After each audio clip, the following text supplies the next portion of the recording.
नमस्कार, मी नताशा चव्हाण. मराठा न्यूजच्या बातमीपत्रात आपल्या सर्वांचे स्वागत. ताज्या बातम्यांसाठी मराठा न्यूजला सबस्क्राईब करा आणि बेल आयकॉन प्रेस करा.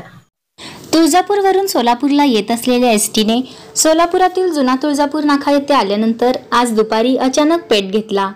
यानंतर अग्निशामक दलाला याची माहिती दिल्यानंतर अग्निशमन दलाच्या जवानांनी पाणी मारून ही आग विझवली. एसटी मधून 42 प्रवासी प्रवास करत होते. आग लागल्यानंतर ते सर्व लगेचच खाली उतरल्याने बचावले. तुळजापूर डेपोची ही एसटी होती. एसटी चालकाची केबिन पूर्णपणे जळाली आहे. नेमकी आग कशामुळे लागली याची माहिती मिळू शकली नाही.